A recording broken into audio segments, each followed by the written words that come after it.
दोस्तों, election commission of India यानी कि भारतीय चुनाव आयोग, इसका एक बहुत बड़ा डिमेरिट है। डिमेरिट क्यों है और ये बुराई ही है। देखिए, इलेक्शन कमीशन ऑफ इंडिया यानी कि भारतीय चुनाव आयोग जब भी चुनाव होता है तो वह अपना काम गवर्नमेंट कर्मचारियों से करवाती है। ठीक है, जैसे स्कूल शिक्षक हो गया या फिर अदर जितने भी बैंक कर्मचारी हो गए और जितने भी कर्मचारी होते हैं गवर्नमेंट, उनसे काम करवाती है इलेक्शन कमीशन ऑफ इंडिया। इससे क्या होता है, उनको एक्स्ट्रा पेमेंट देना पड़ता है। ठीक है, उसके साथ ही इनको जो है एक्स्ट्रा पेमेंट देना पड़ता है और उसके कारण कई काम बाधित होते हैं। जैसे स्कूल में पढ़ाई ठीक ढंग से नहीं हो पाता है, जहाँ के कर्मचारी जाते हैं वहाँ का काम ठीक ढंग से नहीं हो पाता है। ठीक है, तो ये एक तरह से काम भी ठीक नहीं हो रहा है और ऊपर से उनको एक्स्ट्रा पेमेंट भी दिया जा रहा है।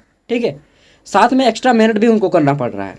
यहीं अगर इलेक्शन कमीशन ऑफ इंडिया अपने स्तर पे अनुबंध पे या फिर कॉन्ट्रैक्ट बेस पे कुछ कर्मचारियों को हायर कर लेती कुछ टाइम के लिए, ठीक है, जैसे कि बहुत सारे टेंडर वगैरह निकाल के करते हैं, ठीक है, प्राइवेट जॉब में, उसी तरह से अगर ये कर लेती तो कई युवाओं को सर्विस भी मिल जाता कुछ समय के लिए।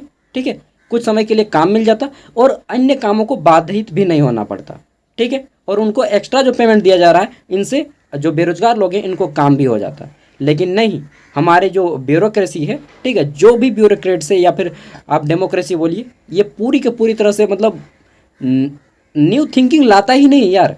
ठीक है, और ना कुछ डेवलपमेंट करने का काम ही सोचता है, रिक्वायरमेंट को तो एकदम भूल ही गया है। ठीक है, तो देखिए, इलेक्शन कमीशन ऑफ इंडिया को इस तरह से कुछ काम करना चाहिए ताकि बाधित ना हो। आज मैं बैंक गया था, इतना भीड़, क्या बताएं, एक आदमी काम कर रहा था और लगभग उस बैंक का जो है ना एटलीस्ट 8 से 9 हज़ार आदमी प्रत्येक दिन कम से कम विजिट करता है और एक आदमी काम कर रहा था। पूरा बैंक वाले से हल्ला किया। ठीक है, तो उसने क्या बताया कि सब इलेक्शन पे गया है आदमी।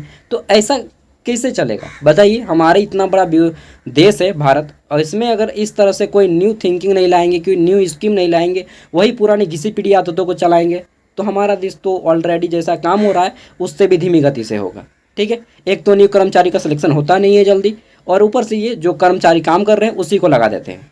अरे भाई, अपना कुछ निकालो, अपना कुछ टेंडर वगैरह दो, 2 महीना 3 महीना जितना दिन आपका इलेक्शन होता है उतने दो। ठीक है, ऐसे देखा जाए तो इलेक्शन 3 स्तरों पे होता है।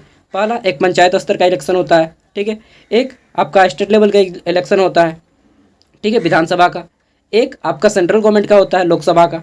तो इतने सारे इलेक्शन है, बहुत सारे युवाओं को, लगभग 1 लाख युवाओं को रोजगार मिल जाएगा। ठीक है, टाइम टू टाइम 3 महीना 1 महीना जब भी मिलता है, और उनको बहुत सारा एक्सपीरियंस भी रहेगा। और इसमें जो है, जो गवर्नमेंट में काम करते हैं, इससे हमारा गवर्नमेंट का भी काम बाधित नहीं होगा। आपका क्या विचार है बताइएगा। लेकिन डेफिनेटली कोई ना कोई योजना तो सोचना पड़ेगा, अदरवाइज ये आपका एक तरह से बहुत डिमेरिट है इतने बड़े देश में कि सही ढंग से अभी तक हमारे यहाँ पे कोई रूल रेगुलेशन नहीं बना है। ठीक है, वही गवर्नमेंट कर्मचारियों को पूरी घिसी पिटी आदतों की तरह चला रहा है।